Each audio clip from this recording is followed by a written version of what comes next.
Hi all, welcome to our channel pen enchanter. మీకు నా stories నచ్చినట్లయితే ప్లీజ్ లైక్ చేయండి, షేర్ చేయండి, సబ్స్క్రైబ్ చేయండి. ఇక మనం ఎపిసోడ్లోకి వెళ్ళిపోదాం. ప్రేమ ప్రయాణం ఎపిసోడ్ 5. మరుసటి రోజు మను ఉదయం లేచింది. అనిత ఇంకా నిద్రపోవడం చూసి లేచి ఫ్రెష్ అవ్వడానికి వాష్ చేసింది. ఆమె తిరిగి వచ్చేసరికి సమయం ఉదయం 6 గంటలయ్యింది. ఆమె బయటకు వచ్చి చూసింది. అందరూ ఇంకా నిద్రపోతున్నట్లు అనిపించి వంటగదికి వెళ్ళి తన కోసం టీ చేసుకొని బయట బాల్కనీలో కూర్చొని టీ తాగడం మొదలుపెట్టింది. అప్పుడు ఆమె ఏదో ఆలోచిస్తూ ఆమె తన ఫోన్ నుండి ఒక నెంబర్కి డయల్ చేసింది. 2 రింగుల తర్వాత మరొక వైపు ఫోన్ని ఎవరో ఎత్తారు. అవతల వైపు నుండి హలో ఎవరు అని అడిగారు. మనుకి ఆ గొంతు విని కళ్ళలో నీళ్లు తిరిగాయి. ఆమె మనసులో చిన్నమ్మ అని అనుకుంది. రాధిక, మను చిన్నమ్మ. ఇంకా చెప్పాలంటే ఈమె మనుకి తల్లి లాంటిది. రాధిక నుండి మను ఆ ప్రేమ ఆప్యాయతను పొందింది. ఎంతలా అంటే ఆమె తన అసలు తల్లి దగ్గర కూడా అంత ప్రేమ ఆప్యాయత పొందలేదు. మళ్ళీ ఫోన్ నుండి సౌండ్ వస్తుంది. రాధిక, హలో ఎవరు మాట్లాడుతున్నారు, ఎందుకు చేశారు అంటూ ఏదో ఆలోచిస్తూ మను అంది మనస్విని అని. రాధిక కళ్ళలో నీళ్లు తిరిగాయి. నువ్వు కాల్ చేశావా అని అంది. అప్పుడు మను గొంతు నుండి ఏడుపు శబ్దం వినపడింది. అరే బంగారం, ఇది నువ్వేనని నాకు తెలుసు, పుట్టినరోజు శుభాకాంక్షలు అని చెప్పింది రాధిక. ఆమె ఇంకా మాట్లాడుతూ, చూడు బంగారం, ప్లీజ్ ఏదైనా మాట్లాడు, ఒక్కసారి నన్ను చిన్నమ్మ అని పిలువు. నీ చిన్నమ్మ నా చిన్నమ్మ నోటి నుండి వినాలని తహతహలాడుతుంది బంగారం అని చాలా ఉద్వేగంగా అడిగింది. ఇక్కడ మను కన్నీళ్లు ఆగడం లేదు. ఆమె చిన్నగా గొంతు తవరించుకొని చిన్నగా చిన్నమ్మ అని అంది మను. మను స్వరం విన్న రాధిక చెవుల్లోకి చేరగానే కళ్ళలో నుంచి నీళ్లు కారడం మొదలవుతుంది. రాధిక ఉద్వేగానికి లోనైంది. మను, నా బంగారం, నువ్వు బాగున్నావా, ఎక్కడున్నావు అని అడిగింది. మను, చిన్నమ్మ, నేనెక్కడున్నానో చెప్పలేను, కానీ నేనెక్కడ ఉన్నా బాగానే ఉంటాను. నా గురించి కంగారు పడకు. ఇంట్లో అందరూ బాగానే ఉన్నారు కదా అని అడిగింది. రాధిక, ఇంట్లో అందరూ ఎలా బాగా ఉంటారు మను, అందరి ప్రాణం నీలోనే ఉంటుంది. నువ్వు లేనప్పుడు ఇక్కడి వాళ్ళు ఎలా ఉంటారో నీకు తెలుసు కదా. ఏదో ఒక రోజు నువ్వు తిరిగి వస్తావనే ఆశతో అందరూ బతుకుతున్నారు. మను బంగారం, వెనక్కిరా, జరిగిందంతా మర్చిపో, తిరిగి వచ్చేయి అమ్మా అని అంది రాధిక. మను, లేదు చిన్నమ్మ, నేను తిరిగి వచ్చే అన్ని మార్గాలను మూసేశాను. ఇప్పుడు నేను తిరిగి రాలేను. తిరిగి వచ్చి అందరినీ ఎదుర్కొనే ధైర్యం నాకు లేదు చిన్నమ్మ అని అంది.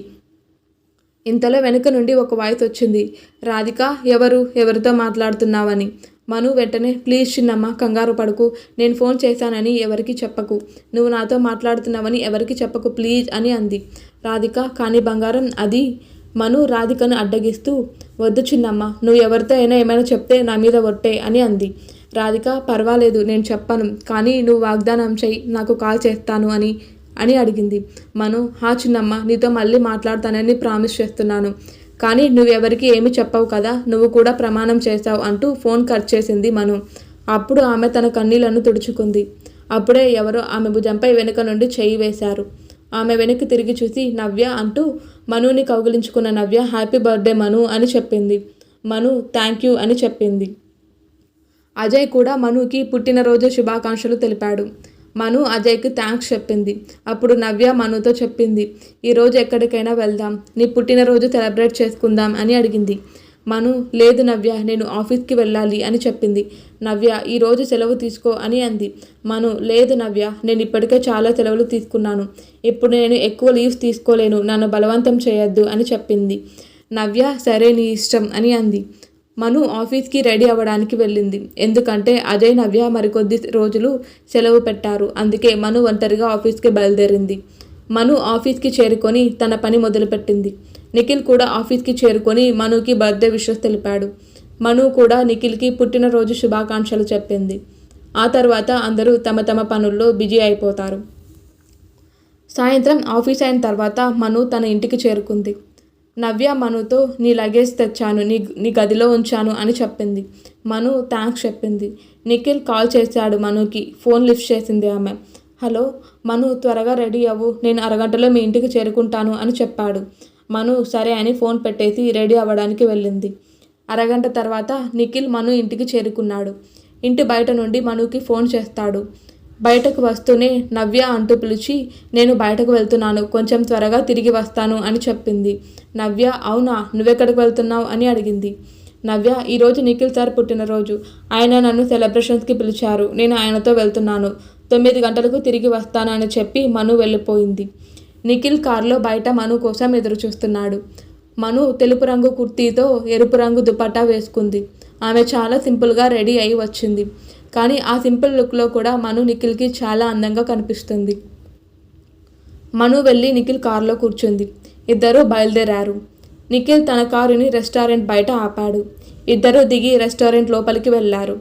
ఇద్దరూ వెళ్ళి నిఖిల్ అప్పటికే రిజర్వ్ చేసిన టేబుల్ దగ్గర కూర్చున్నారు. వెయిటర్ నిఖిల్ మనుల దగ్గరకు వచ్చాడు. నిఖిల్ అతనికి ఆర్డర్ ఇచ్చాడు. వెయిటర్ వెళ్ళిపోయాడు. అప్పుడు నిఖిల్ మనుతో, మను, నేను నీకు ఒక విషయం చెప్పాలనుకుంటున్నాను అని అన్నాడు. మను, చెప్పండి సార్ అని అంది. మను, కాలేజ్ లైఫ్ నుంచి నేను చాలా కేర్లెస్ పర్సన్. నేను నా జీవితం అంతా చాలా అజాగ్రత్తతో గడిపాను. ఆడపిల్లలతో సరసాలాడటం, అటు ఇటు తిరగడం, నాన్న డబ్బుతో ఎంజాయ్ చేయడం, ఇలా అన్నీ చేసేవాడిని. కానీ నాన్న వెళ్ళిపోయాక జీవితం ఎంత విలువైందో అర్థమైంది.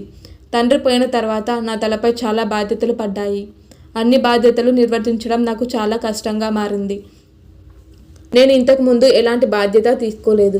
నాతో ఎవరూ లేకపోవడంతో నేను ఒంటరిగా ఇవన్నీ నిర్వహించవలసి వచ్చింది. మా నాన్న వ్యాపారాన్ని, మా అమ్మ వ్యాపారాన్ని నిర్వహించడం నాకు చాలా కష్టంగా ఉంది. కానీ నేను ఈరోజు వరకు ప్రయత్నిస్తూనే ఉంటాను. ఈ అవాంతరాలన్నిటినీ నేను ఎప్పుడూ నా కోసం సమయాన్ని కేటాయించలేకపోయాను. ఒకప్పుడు ఎంతో ఎగ్జైటింగ్గా సాగిన నా జీవితం ఈరోజు బోరింగ్గా మారింది అని చెప్పాడు. డోంట్ వరీ సార్, మనం ఏం చేయాలో ఏమి చేయకూడదో అర్థం చేసుకోలేనప్పుడు జీవితంలో చాలాసార్లు అలాంటి పరిస్థితులు తలెత్తుతాయి. అయినప్పటికీ మీరు మీ బాధ్యతలను అర్థం చేసుకున్నారు, వాటిని చాలా బాగా నెరవేర్చారు అని చెప్పింది మను. అవును మను, అయితే కొంతకాలం క్రితం నా జీవితంలోకి ఒకరు వచ్చారు. ఆమె రాకతో నాకు మళ్ళీ ఓపెన్గా బతకాలని ఫీలింగ్ మొదలైంది. ఆమెను నా జీవితంలోకి ఆహ్వానించాలని నిర్ణయించుకున్నాను అని చెప్పాడు. మను నవ్వి, సార్, ఇది చాలా మంచి విషయం. అప్పుడు మీరు వెళ్ళి మీ మనసులోని విషయాలన్నీ ఆమెకు చెప్పండి అని చెప్పింది. మను, ఇది కష్టం అంటూ ఆగిపోయాడు. ఇంతలో కేక్తో వెయిటర్ వచ్చాడు. నిఖిల్ కేక్ కట్ చేయమని మనుని అడిగాడు. మను నిఖిల్కి చెప్పింది, సార్, ఇది మీ బర్త్డే కాబట్టి మీరు కూడా కేక్ కట్ చేయండి. తర్వాత ఇద్దరు కలిసి కేక్ కట్ చేసి ఒకరికొకరు ఇచ్చుకున్నారు. నిఖిల్ వెయిటర్ని వెళ్ళమని చెప్పాడు. వెయిటర్ వెళ్ళిపోయాడు. మను, ఒక అమ్మాయితో ఇదంతా చెప్పాలంటే నాకు ధైర్యం సరిపోవడం లేదు అంటూ మను చెయ్యి పట్టుకొని, నిఖిల్, చూడు మను, నేను చెప్పేది ప్రశాంతంగా విను. నేను నీ బాస్ అనుకొని నువ్వు నాకు అవును అని చెప్పాలని కాకుండా నీ భావం ఏదైనా, నీకు ఏది సరైనది అనిపిస్తే దానికి మాత్రమే సమాధానం చెప్పు అని అన్నాడు. ఇదంతా విన్న మనుకి కాస్త వింతగా అనిపిస్తుంది. మను నిఖిల్ నుండి తన చెయ్యి విడిపించుకుంది. సార్, మీరేం చెప్పాలనుకుంటున్నారో నాకు అర్థం కావడం లేదు అని అంది. మను, నిన్న చెప్పాను కదా నీతో మాట్లాడాలి అని. నేను నిన్ను ఇష్టపడటం మొదలుపెట్టాను అని చెప్పాలనుకున్నాను. నిన్ను పెళ్లి చేసుకోవాలనుకుంటున్నాను. ఇదంతా నీకు చెప్పాలని చాలా రోజులుగా అనుకుంటున్నాను. కానీ ఇప్పటి వరకు చెప్పలేకపోయాను. కానీ నేను ఇక ఆలస్యం చేయలేను. నువ్వు నిదానంగా ఆలోచించు. నీకు కావాల్సినంత సమయం తీసుకో. జాగ్రత్తగా ఆలోచించి సమాధానం చెప్పు. నేను తొందరపడను అని చెప్పాడు నిఖిల్. ఇదంతా విన్న మను షాక్ అయింది. ఆమె అక్కడి నుండి లేచి వెళ్ళిపోవాలనుకుంది. కానీ ఏదో ఆలోచించి గట్టిగా శ్వాస తీసుకొని నిఖిల్కి చెప్పింది. మను, సార్, నేను మీ భావాలను గౌరవిస్తాను. ఏ అమ్మాయి మీ జీవితంలోకి వస్తే ఆమె చాలా అదృష్టవంతురాలు. అదృష్టవంతులు మాత్రమే మీలాంటి తెలివైన, బాధ్యతాయుతమైన వ్యక్తిని పొందుతారు. కానీ నేను అలా కాదు. ఎందుకంటే నా జీవితంలో మీకు కావాల్సిన స్థానం నేను ఇప్పటికే మరొకరికి ఇచ్చాను. ఇప్పుడు నా జీవితంలో ఎవరికి స్థానం లేదు సార్, నన్ను క్షమించండి అని అంది. మను నిరాకరించడంతో నిఖిల్ చాలా బాధపడ్డాడు. కానీ అతను ఇంకా తనను తాను సముదాయించుకొని మనుతో, ఆ అదృష్టవంతుడు ఎవరో ఒక్కసారి పరిచయం చేస్తావా అని అడిగాడు. మను, లేదు సార్, అతని ప్రెజెంట్ నాతో లేడు కాబట్టి నేను అతనిని పరిచయం చేయలేను అని అంది. నిఖిల్ ఆశ్చర్యపోయాడు. అతనికి ఏమీ అర్థం కాలేదు. అదే విషయాన్ని ఆమెని అడిగాడు. మను, సార్, అతను వేరొకరిని ప్రేమిస్తున్నాడు. అందుకే అతని నుండి దూరంగా వచ్చేశాను. నేను సంతోషంగా ఉండలేదు. కనీసం ఆయన అయినా సంతోషంగా ఉండాలి అని చెప్పింది. నిఖిల్, మను అతను నిన్ను ప్రేమించకపోతే అతని కోసం అతని మనసులో పెట్టుకొని నీ జీవితాన్ని ఎందుకు వృధా చేసుకుంటున్నావు? అతను ముందుకు వెళ్ళినట్లయితే నీ జీవితంలో ముందుకు వెళ్ళే హక్కు నీకు కూడా ఉంది. అతనిని మర్చిపోయి నీ జీవితాన్ని ముందుకు సాగించు అని చెప్పాడు. మను, సార్, అతను నన్ను ప్రేమించకపోతే ఏం? నేను అతనిని ప్రేమించాను అంతే. ప్రేమ అనేది జీవితంలో ఒక్కసారే పుడుతుంది. మన హృదయంలో వారి పట్ల మనకున్న ప్రేమ జీవితాంతం సరిపోతుంది. ఇంతకు మించి నన్నేమీ అడగవద్దు. ఎందుకంటే దాని గురించి ఇంకా మనం మాట్లాడకూడదు. ఇప్పటి వరకు నేను ఈ విషయం ఎవరికీ చెప్పలేదు, కానీ నేను మిమ్మల్ని చాలా గౌరవిస్తున్నాను. మీరు నా కోసం ఎదురు చూడటం నాకు ఇష్టం లేదు, కాబట్టి నేను మీకు విషయం చెప్పాను అని అంది. అంటూ మను అక్కడి నుండి వెళ్ళిపోయింది. అప్పుడు నిఖిల్ ఆమెను, ఆగు మను, నేను నిన్ను డ్రాప్ చేస్తాను అని చెప్తూ బిల్లు కట్టాడు. ఇద్దరు బయటకు వచ్చి కారులో కూర్చున్నారు. దారి పొడవునా ఇద్దరు మౌనంగానే ఉన్నారు. మను ఇంటికి చేరుకొని నిఖిల్కి బాయ్ చెప్పి కారు దిగి లోపలికి వెళ్ళింది. నిఖిల్ తన కారుని తన ఇంటి వైపు తిప్పాడు. ఇలా సమయం ముందుకు సాగుతోంది. మను ఇంకెప్పుడు దీని గురించి మాట్లాడలేదు. ఇలా 2 నెలలు గడిచిపోయాయి. హోటల్ పనులు పూర్తయ్యాయి. నిఖిల్ రామ్కి ఫోన్ చేసి హోటల్ పని పూర్తయిందని, ప్రారంభోత్సవం ఎప్పుడు చేయాలని అడిగాడు. 4 రోజుల తర్వాత, అంటే ఏప్రిల్ 29న ప్రారంభోత్సవాన్ని నిర్వహించాలని రామ్ చెప్పాడు. 2 రోజుల తర్వాత తన కుటుంబంతో సహా అక్కడికి చేరుకుంటున్నట్లు చెప్పాడు. ఫ్యామిలీతో స్టే చేయడానికి ఏదైనా హోటల్ రూమ్ బుక్ చేయమని చెప్పాడు. దాంతో నిఖిల్ వాళ్ళని తన ఇంట్లో ఉండమని చెప్పాడు. కాసేపు మాట్లాడుకున్న తర్వాత ఇద్దరు ఫోన్ కట్ చేశారు. నిఖిల్ మనుని పిలిచి హోటల్ ప్రారంభోత్సవానికి తేదీ గురించి చెప్పి అన్ని సన్నాహాలు పూర్తి చేయమని చెప్పాడు. ఆ తేదీ ఏప్రిల్ 29 అని తెలియగానే మను ఒళ్ళు జలధరిస్తుంది. ఆమె మనసు బాధగా మారిపోతుంది. నిఖిల్, ఏమైంది మను, ఎనీ ప్రాబ్లం అని అడిగాడు. ఆమె నుండి ఎటువంటి ఆన్సర్ రాకపోవడంతో మను, ఏమీ లేదు సార్, ఈరోజు నాకు హెల్త్ బాగాలేదు, నేను ఇంటికి వెళ్తాను అని అడిగింది. నిఖిల్, సరే అయితే రేపు టైంకి రా, ఎందుకంటే అన్ని పనులు నువ్వే చూడాలి అని చెప్పాడు. మను ఇంటికి బయలుదేరింది. ఆమె మనసులో గతం గురించి ఆలోచనలు మొదలయ్యాయి. మను ఇంటికి చేరుకొని నేరుగా తన రూమ్కి వెళ్ళింది. ఆ సమయంలో నవ్య బయటకు వెళ్ళింది కాబట్టి మను గురించి ఆమెకు తెలియదు. మను తన రూమ్కి వెళ్ళి తలుపు వేసుకొని కూర్చుంది. ఆమె కళ్ళ నుండి కన్నీళ్లు కారడం మొదలయ్యాయి. ఆమె లేచి తన సూట్ కేస్ తెరిచింది. ఆమె దాని నుండి ఒక ఫోటో తీసుకొని దానిని చూసి దాన్ని తన ఛాతికి కౌగిలించుకొని వెక్కి వెక్కి ఏడవడం ప్రారంభించింది. ఆమె తల పైకెత్తి, ఎందుకు దేవుడా, ఎందుకు అని అరుస్తుంది. ఎందుకు నువ్వు నాకు ఇదంతా చేశావు?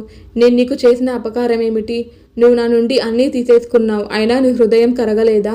నేను అందరి నుండి పారిపోయి ప్రతిదీ మర్చిపోవాలనుకుంటున్నాను, కానీ నువ్వు నా గాయాలను ఇంకా ఎక్కువ చేస్తున్నావు ఎందుకు అంటూ తీవ్రంగా ఏడవడం ప్రారంభిస్తుంది. అలానే ఏడుస్తూ ఎప్పుడు నిద్రపోతుందో కూడా ఆమెకు తెలియదు. తలుపు తట్టిన శబ్దానికి ఆమె కళ్ళు తెరుచుకున్నాయి. ఆమె లేచి తన వస్తువులన్నీ లోపల పెట్టి కన్నీళ్లు తుడుచుకొని తలుపు తెరిచింది. అనిత తలుపు దగ్గర ఉంది. నువ్వెప్పుడు వచ్చావు? నేను చాలాసేపటి నుండి తలుపు కొడుతున్నాను. నిద్ర పట్టిందా నీకు? బాగానే ఉన్నావా అని అడిగింది అనిత. మను, అవును, నాకు తలనొప్పిగా అనిపించింటే నిద్రపోయాను, నాకు బాగాలేదు, అందుకే నేను త్వరగా వచ్చాను అని చెప్పింది. మరో 2 రోజులు గడిచాయి. మను అన్ని పనులు పూర్తి చేయడంలో బిజీగా ఉంది. ఆమె లైటింగ్, ఫర్నిచర్ అన్నీ చెక్ చేసి ఓకే చెప్పింది. హోటల్ చుట్టూ లైటింగ్ పని పూర్తయింది. ఆమె నిఖిల్కి ఫోన్ చేసి అన్నీ ఒకసారి చెక్ చేయమని చెప్పింది. నిఖిల్కి అన్నీ చాలా నచ్చాయి. మనుని చాలా మెచ్చుకున్నాడు. ఇక్కడ రామ్, అతని కుటుంబం అంతా వైజాగ్ చేరుకున్నారు. వారంతా నిఖిల్ ఇంటికి చేరుకోగా నిఖిల్ తల్లి వారిని స్వాగతించింది. రాత్రి అయ్యింది కాబట్టి అందరూ డిన్నర్ అయ్యాక నిద్రకు ఉపక్రమించారు. ఎందుకంటే మరుసటి రోజు పార్టీ ఉంది కాబట్టి అందరూ బిజీ అయిపోయారు. మరుసటి రోజు ఉదయం రామ్ హోటల్కు చేరుకొని అన్ని చూసుకుంటాడు. అతనికి అన్ని ఏర్పాట్లు చాలా నచ్చాయి. వీలైనంత త్వరగా మనుని కలవాలని, ఆమెకు కృతజ్ఞతలు చెప్పాలని నిఖిల్కి చెప్పాడు. నిఖిల్ తనతో ఆఫీస్కి వచ్చి మనుని కలవమని చెప్పాడు. కానీ రామ్ నిరాకరించాడు. ఎందుకంటే అతనికి కొంత పని పడింది. దాంతో రాత్రి పార్టీలో ఆమెను కలుస్తానని చెప్పాడు. మరోవైపు మను చాలా బాధగా ఉంది. ఆమె మనసులా లేదు. ఆమె ఆఫీస్లో ఉంది, కానీ మనసు ఎక్కడో ఉంది. నిఖిల్ ఆఫీస్కి చేరుకొని మనుతో తన స్నేహితుడు తన పనిని బాగా ఇష్టపడ్డాడని, ఆమెను కలుసుకొని కృతజ్ఞతలు చెప్పాలనుకుంటున్నాడని చెప్పాడు. మను సమాధానంగా చిన్నగా నవ్వింది. ఆమె తన పని ముగించుకొని ఇంటికి బయలుదేరింది. సమయానికి పార్టీకి చేరుకోవాలని నిఖిల్ ఆమెకు చెప్పాడు. మను ఇంటికి చేరుకుంది. ఆమెకు చాలా అలసటగా ఉంది. అందుకే ఆమె కాసేపు విశ్రాంతి తీసుకోవడానికి మంచం మీద పడుకుంది. అలానే నిద్రపోతుంది. లేచి చూసేసరికి 7:30 అయింది. ఆమె తన ఫోన్ని చెక్ చేసింది. నిఖిల్ నుండి 25 మిస్డ్ కాల్స్ వచ్చాయి. వెంటనే నిఖిల్కి ఫోన్ చేసింది. నిఖిల్ ఫోన్ ఎత్తాడు. మను, ఎక్కడున్నావు? నేను మీకు చాలాసేపటి నుండి కాల్ చేస్తున్నాను. టైం ఎంత అయిందో తెలుసా ఇప్పుడు? నువ్వు టైంకి ఇక్కడికి చేరుకోవాలి అని అన్నాడు. క్షమించండి సార్, నిజానికి నేను పడుకున్నాను. మరికొద్దిసేపట్లో అక్కడికి చేరుకుంటాను. సారీ సార్ అని చెప్పి ఫోన్ కట్ చేసి త్వరగా వాష్రూమ్కి వెళ్ళి ఫ్రెష్ అయ్యి రెడీ అయ్యి ఇంటి నుండి బయలుదేరింది. నవ్య మను వైపు చూసి, హే మను, నువ్వు ఇంకా ఇంట్లోనే ఉన్నావా?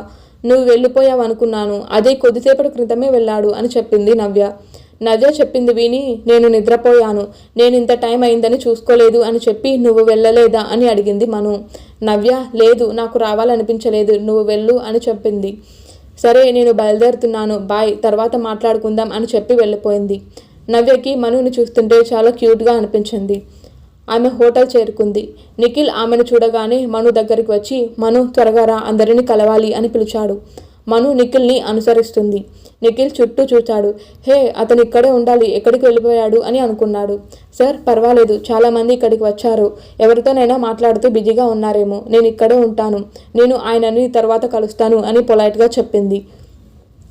నిఖిల్ వెళ్ళిపోతాడు. మను అజయ్ను చూస్తుంది. ఆమె వెళ్ళి అతని దగ్గర నిలబడి అతనితో మాట్లాడుతుంది. మరోవైపు రామ్ హోటల్ గదిలో కూర్చున్న కొంతమందితో మాట్లాడుతున్నాడు. నిఖిల్ ఇంకా రామ్, అతని స్నేహితులు అందరూ అక్కడికి చేరుకొని పార్టీకి వచ్చారు. బయట అందరూ హోటల్ని పొగొడుతున్నారు. రామ్కి అదంతా విన్నాక చాలా బాగుంది అనిపించింది.